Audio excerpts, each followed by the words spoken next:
আমি এই মুহূর্তে অবস্থান করছি বাগেরহাটের পৌরসভা যে প্রাণকেন্দ্র মিঠাপুকুর পাড় রয়েছে। মিঠাপুকুর পাড় একেবারে পূব সাইডে অবস্থান করছি। আপনারা কিন্তু আমার পিছে দেখতে পাচ্ছেন যে একটা বসত বাড়ির সামনে কিন্তু পানিতে কিলাবিত হয়ে রয়েছে। শুধু কি বসত বাড়ির সামনে এই অবস্থা তা কিন্তু নয়, এই অবস্থা রয়েছে শহরের বিভিন্ন স্থান জুড়ে। আমি কিন্তু শহরের যে বিভিন্ন স্থান যেমনটা নাগের বাজার, শহরের রাহাতের মোড়, সাধনার মোড়, ডাক বাংলার মোড় এবং যে পুরাতন বাজার রয়েছে সবখানে কিন্তু আমি নিজেই খোঁজ নিয়েছি এবং গিয়ে দেখেছি সবখানে কিন্তু পানিতে কিলাবিত অবস্থা রয়েছে।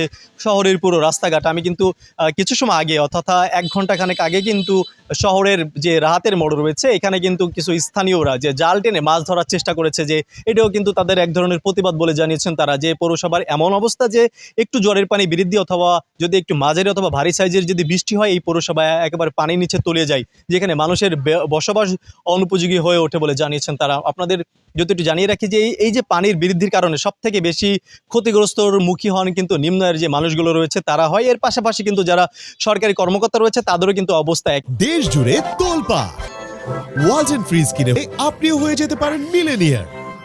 আমি বিভিন্ন সরকারি কর্মকর্তার সাথেও কথা বলেছি, তারা জানিয়েছে যে সকালবেলায় বৃষ্টি যদি হয়ে থাকে সেক্ষেত্রে কিন্তু তাদের অফিসে যাওয়ার জন্য কিন্তু প্রতিদিন পোশাক চেঞ্জ করতে হয় অফিসে যাওয়ার পর। আপনাদের যদি আমি আরেকটু জানিয়ে রাখি, যারা খেটে খাওয়া মানুষ অথবা রিক্সা চালক দিনমজুরি রয়েছে তারা কিন্তু জানিয়েছে যে এই যে বৃষ্টির কারণে একদিকে যেমন রাস্তাঘাটের অসুবিধা, রাস্তাঘাট ভাঙাচোরা, তত আরেকদিকে কিন্তু বৃষ্টি অথবা জোয়ারের পানিতে কিন্তু শহরের রাস্তাঘাট যখন প্লাবিত হয়ে যায় তখন কিন্তু তাদের নিরুপায় হয়ে পড়ে এবং তারা কিন্তু রিক্সা চালকরা বলছে তাদের প্রতিনিয়ত রিক্সার চাকা লিক হচ্ছে এবং গাড়িও উল্টে পড়ছে, এমন চিত্র দেখা গেছে শহরের বিভিন্ন স্থানে।